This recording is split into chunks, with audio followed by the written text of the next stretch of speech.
Assalamualaikum warahmatullahi wabarakatuh.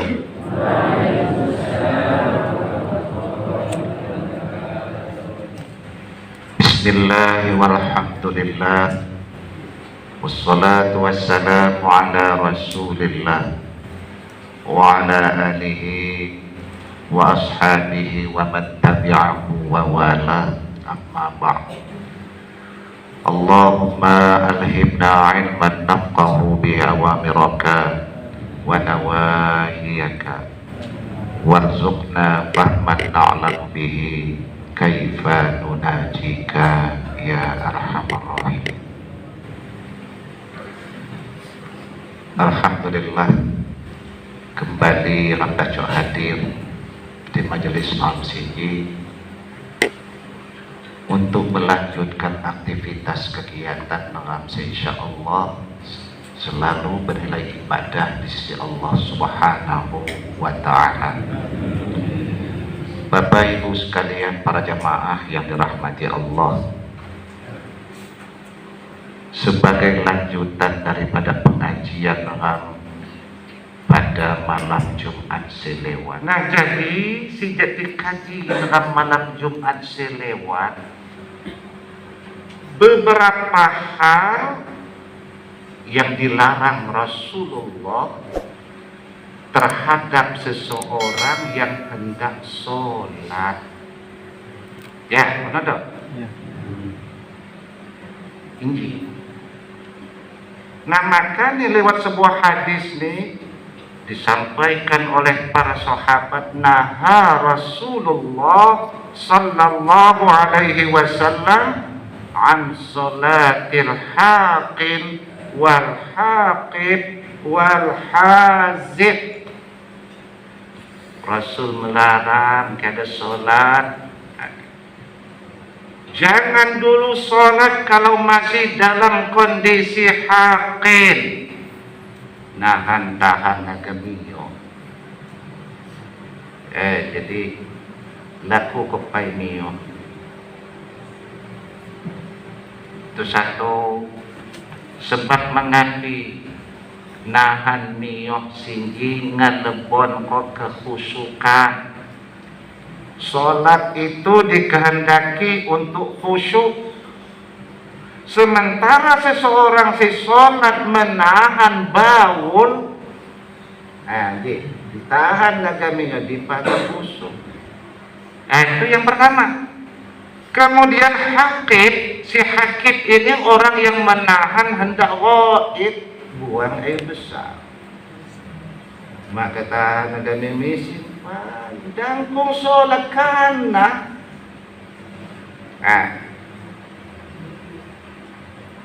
Ini dilarang Rasul sebab menghilangkan kekhusyukan. Nah, satu lagi hal, Rasulullah pun melarang sholat dalam kondisi lapar sementara makanan sudah dihidangkan. Ke sholat di awal waktu aja. Artinya sholat yang paling afdal itu di awal waktu, betul lah salah. Kita dalam kondisi lapar, makanan harus dihidangkan, akidah cok busuk. Imbau ni sejak tisak ke jenuh saya gawo. Ya. Tinggi imbau ni singgi, laki si imbau si metajam pun. Itu pun dilarang oleh Rasulullah. Nah, makanya lewat sebuah hadisnya Rasulullah berpesan, idza hadaral isya. Jamaah keti para sahabat keseluruhannya ya Rasul, kalau waktu isya sudah datang, di masjid bare adu azan isya, di masjid bare juga adu azan, muna sementara di tempat nengam makanan adu dihidangkan. Ya. Wa uqimatis shalah, Rasul. Waktu isya adu sampai dan Solat sudah hampir dilakukan. Uqimat. Solat sudah hampir dilakukan. Nah, fabda'u bil asya, maka mulailah bersantap malam dulu. Tujuannya Rasul supaya dalam khusyuk. Jadi sama dengan nih hidang siti hidang tikani ipai karena sholat. Nah dijak keterangan ini idza hadaral isya, sampai do waktu isya dengan tuha. Nah ini dipahami di sana. Sampai do waktu isya makanan sudah dihidangkan sepasretina ke sholat pai tapi mengampai. Nah makanya dahulukan dulu asyak, tapi si asyak makan malam. Jadi mengampai ke kos kepa. Aduh selesai karena sampai silakan qomat, kada qomat sholat lah. Jadi demikian juga halnya di waktu berbuka puasa maghrib. Nah tentu disilakanlah mengampai supaya waktu sholat karena khusyuk. Jadi injilah, jadi optimisan buat pendidikan di sana. Tujuannya apa ya? Tujuannya bare ya supaya kita khusyuk, kita tekun bisa mentadabbur. Apa sih tadabbur? Merenungkan yang kita baca. Ya kisah dacok demikian. Oh, mak dacok demikian ya. Anggap kalau ini kita bercakap-cakap dengan Allah. Anggap begitu. Bismillahirrahmanirrahim. Anggap kita bercakap-cakap dengan Allah. Alhamdulillahi Rabbil Alamin. Allah akan menyambut. Dalam sebuah hadis dinyatakan apabila seseorang hamba, dalam sebuah hadis qudsi, di saat ia membaca suratul Fatihah, Alhamdulillahi Rabbil Alamin, Allah pun menjawab, Hamadani abdi. Dibaca yang Alhamdulillahi Rabbil Alamin, segala puji bagi Allah Tuhan pengatur alam. Kenapa terjemahannya? Allah menyahut, Hamadani abdi, hambaku telah memujiku. Hati rutin perasaan sesedemikian ki urusan ngam selesai. Urusan ngam selesai hati ini lapar, aduh mentok, jenuh tuh agak buang hajat, aduh dibuang, selesai mak ngedok lagi. Nah sehingga Injil pangkal daripada kekhusyukan. Mengapa dilarang Rasulullah? Sebab kalau kita sholat tidak khusyuk, sholat kita itu tidak mencapai tujuan sholat. Kan senang. Tidak mencapai tujuan sholat, sehingga wajar. Habis dicawa oleh ini salah seorang tokoh tasawuf bernama Al-Hasanul Bisri. Nah beliau ini tokoh tasawuf, ulama tasawuf di Parang nih, pekon nih beliau ini di Basrah, di Basrah di Irak. Ya, api cawannya beliau, kullu salatin la yahduru fiha al-qalbu fa ilal uqubati asra. Cawannya beliau sini sampai ditulis ulama dalam kitab. Sebab ucapan jangan terpercaya. Kullu salatin, setiap salat di mana waktu melakukan salat itu la yahduru fihal qalbu, hati kita lihat. Ya ke hati di dalam jasad itu Tapi hati ini tidak istilahnya hadir dalam sholat. Badan ini sholat, hati ini sibuk. Nah, kan ono. Nah, ini sudah maksud beliau ini. Sama dengan ini sholat kita tidak khusyuk. Cukup rakaat rukun harus dilaksana kok, syarat harus dikuai kok. Jadi rupa ni beliau sendiri. Fa innal uqubati asra, itu hanya menyegerakan kita untuk mendapat siksaan Allah. Si uqubah itu siksaan.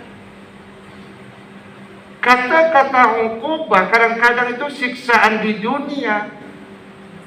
Ada mana kita ucap siksaan kan nanti di akhirat.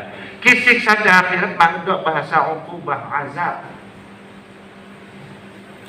Maka ni ngan waqina adzaban nar, mak pernah ngebaca waqina uquban nar. Ya memang sama-sama dalam terjemahan siksaan, ya balasan yang tidak mengenakan, tetapi kata-kata uqubah itu bisa dipakai untuk siksaan Allah di dunia, bisa dipakai siksaan Allah di akhirat. Tapi kalau azab khusus siksaan di akhirat.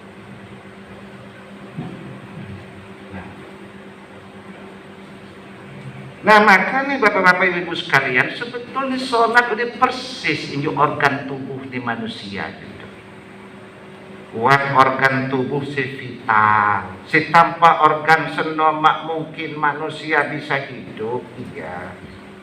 Buat mone organ tubuh si mawek vital, mawek penting walaupun tanpa seno, awek sangkut ya buwe. Ya contoh, ya awek jelma mak bucukut, awek sangkut awek nih. Wajah mama bucunu awak sangkut awak ni. Tapi dan ditanya wajah mama bulu awak si mama.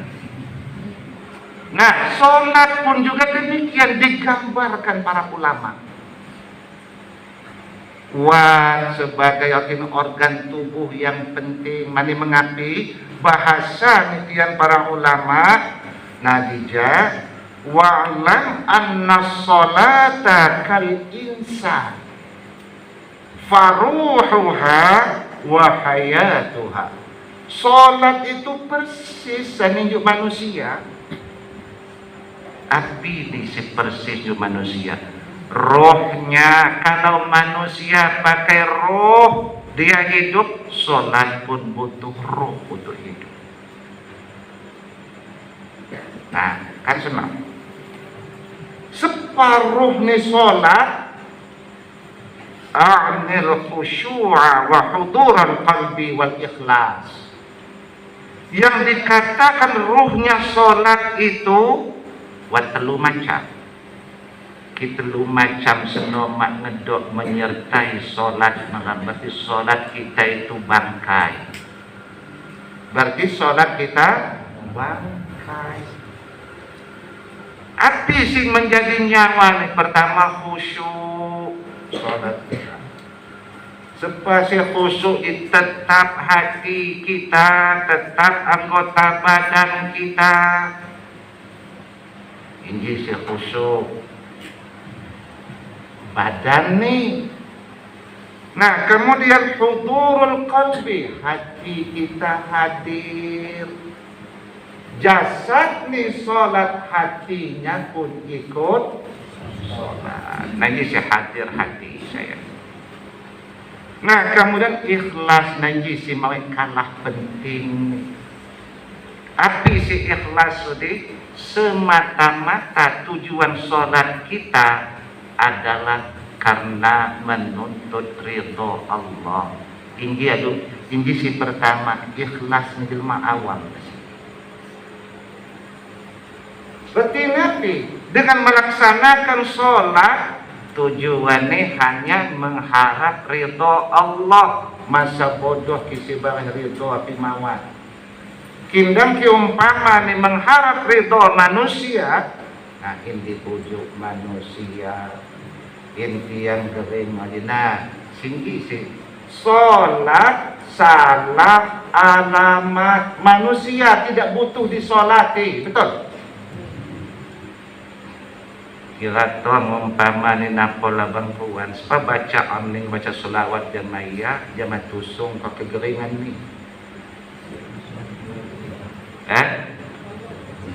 Zaman orang begitu sampai di belati pangok nak kau sallallahu.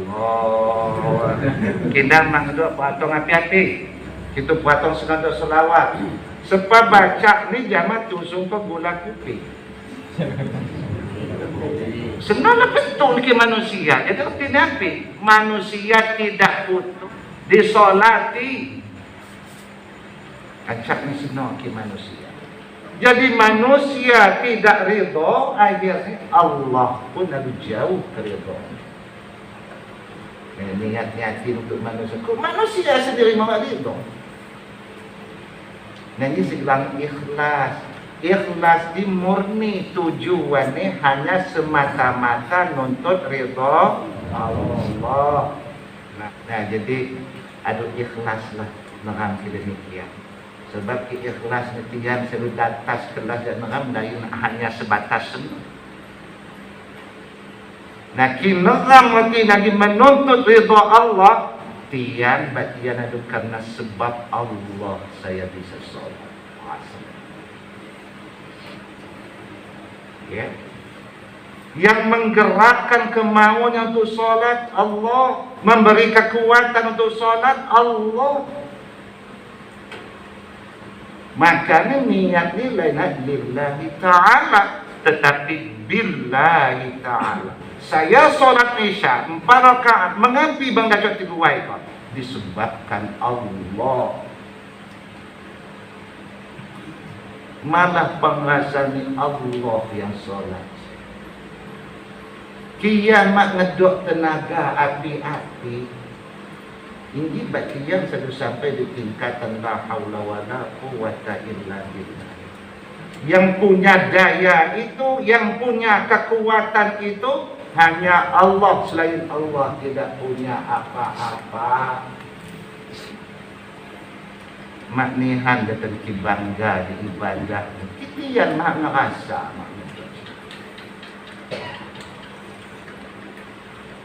Nah, kindang pak meram adu yado lah kadurno.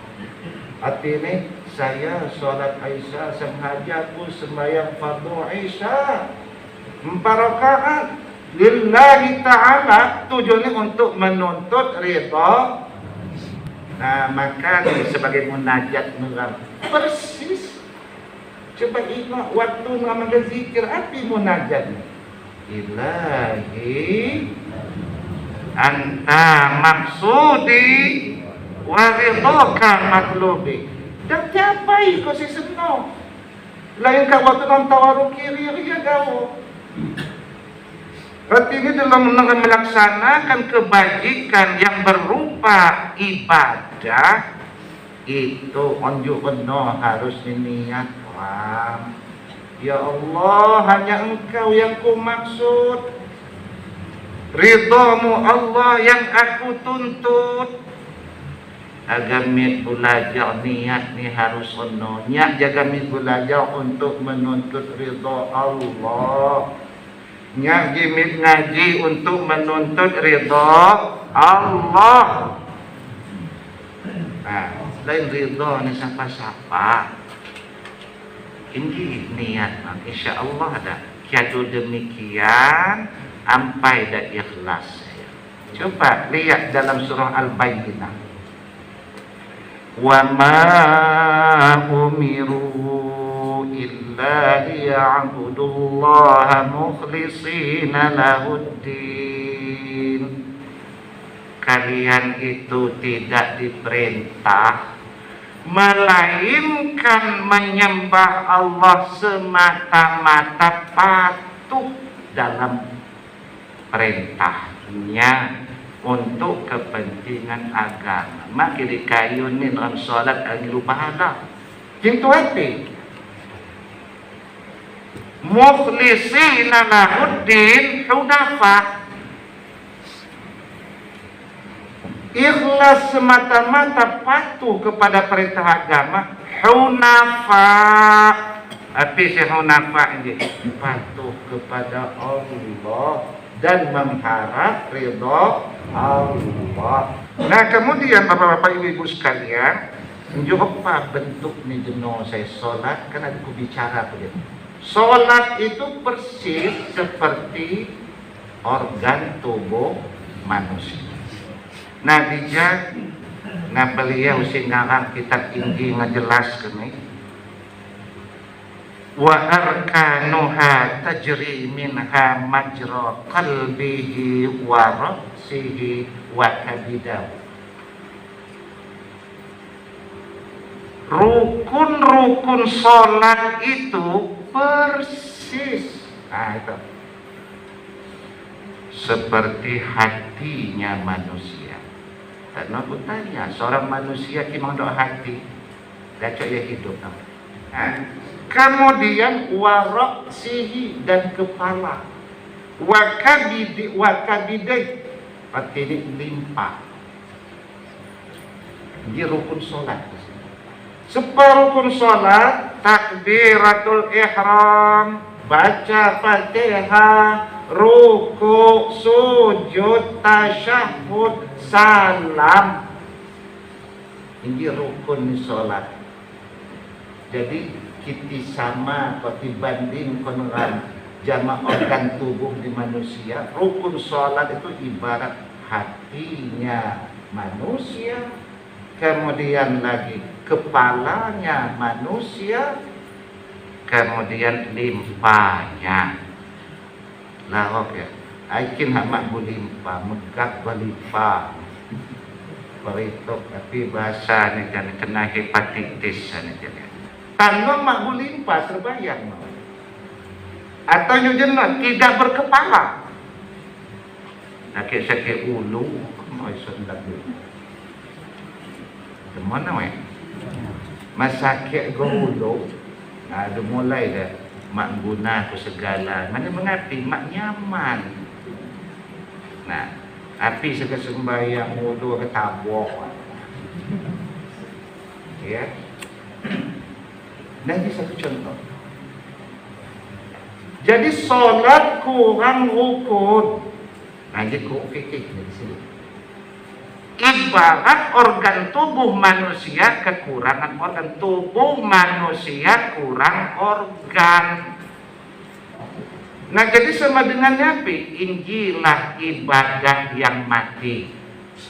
Ibadah yang mati, ibadah tidak punya kepala, ibadah tidak punya hati, ibadah tidak punya limpa. Ini fungsi, ini rukun dalam sholat. Makanya hati-hati.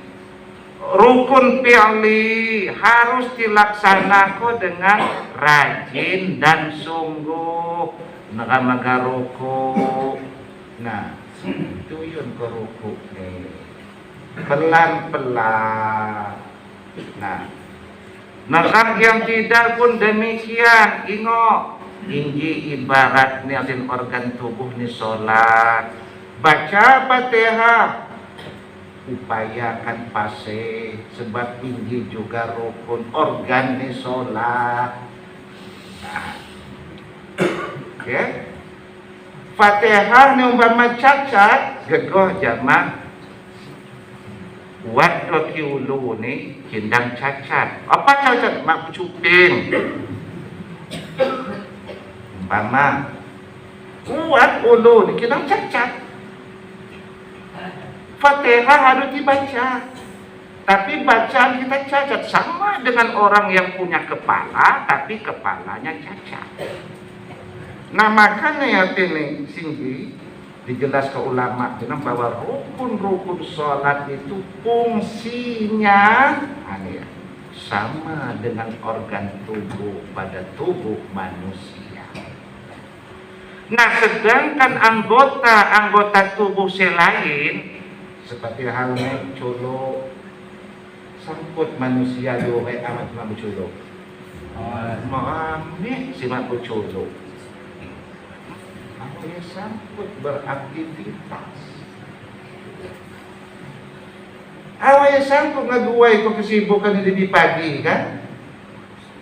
Nah tapi season cukup lengkap mah kurang. Nah makanya di sana nih ulama colo ibarat nih di sunat nih sholat ya, sunat nih sholat baca doa iftitah mengapi in lengkap organ tubuh nih di manusia in lengkap organ tubuh nih sholat. Nah kemudian waktu dalam ruku Allah Akbar iwak ku peculu semakung ruku ada turun ruku Allahu Akbar niwak peculu tinggi waktu ruku sedih sunat hayat munjak helau nitiwak ku peculu semakung dengan turun ruku. Demikian juga dengan bangkit daripada ruku yang tidak adu lurus pai bagang ram iwak keculuk luar. Ini juga sunat hayat. Ki ibarat ni culuk naduat ki mak bujari cukup awak manfaat ni culuk. Madajot yang can gelas lebih kan. Ki mak bujari. Nah maka sunat-sunat kecil sebenarnya untuk melengkapkan ini sebetulnya. Makanya jangan dihampang kok sunat-sunat dalam sholat. Nah kemudian bapak-bapak ibu-ibu sekalian, nah si masalah rukun sholat. Rukun sholat ini adalah anggota ibarat anggota tubuh yang penting sekali. Tanpa seno ya segelar tubuh manusia tidak akan bisa hidup. Tidak akan bisa hidup maksudnya bisa secara kebiasaan. Adat dan gitu jatuh makanya akal mahurek aja.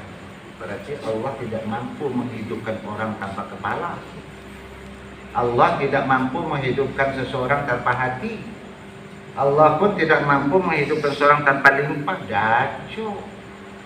Jadi malaikat coba tapi wat kepala. Yang jelas malaikat tidak punya jasad, tidak punya tubuh kah? Berarti tidak punya kepala dong. Berarti jangankan tidak berkepala, punya jasad keseluruhan saja pun tidak, Allah mampu menghidupkan makhluk.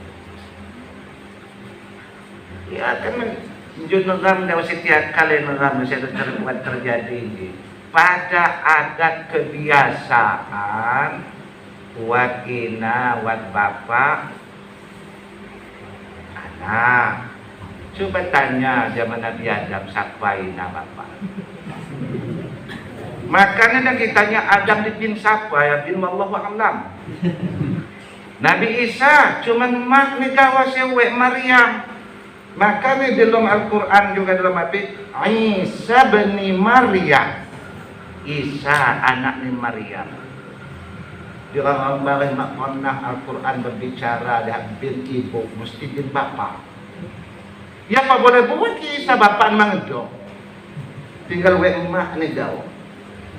Nah ini kekuasaan Allah.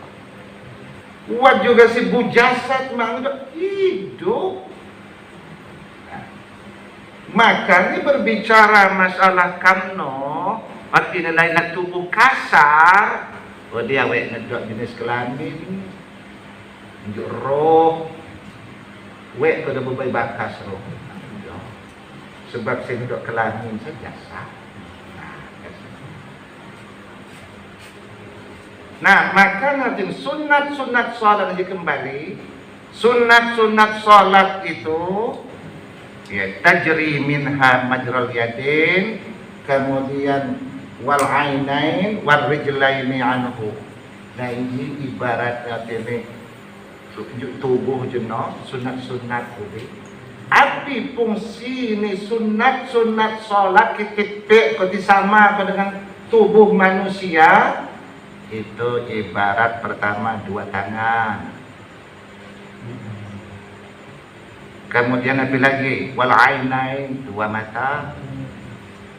Tambah hati lagi, warijlain, dan dua kaki. Maka tiap si solat semakum isa sunat pai. Ini culuk. Sunat si kuwai culuk. Anu je isa kana sunat luwot umpama. Nah, kak cukup ni dah senang. Anu je sunat ba'diyah lagi witir. Senang mata ni. Nah, makanya keberadaan solat itu persis digambarkan para ulama itu keadaan tubuh manusia. Kina madu biasa meringankan urusan sunat. Maka sembahyang sunat tolong gawo. Jadi ibaratnya di sana awak yang ngedok cukup. Awak yang ngedok culuk. Dang-dang kanan mak boleh di mata. Solat ni saya mani nanti kan seluruh amalan ibadah kita Allah hadirkan yaumil mahsyar ni mumalah mulai jalan barzakh. Kemudian ada di syawal dan para ulama bahkan Rasulullah begitu sejak ngantak dan sadu mula di kubur. Nah, ada ditanya malaikat mungkar dan nakir, bangto manusia sikosai Pak Bakas ya silakan sampai jelma masih di kubur ditikanjat sapa niku nyak di solat saya nyak di kayun Tuhan nolek niku untuk ngeladen niku dija atau merasa niku disapa nyak ku di puasa musai atau milih jadi perintah Allah untuk melayanimu. Karena pertanyaan agak dilayan jelma mak bucukut, mak buculuk.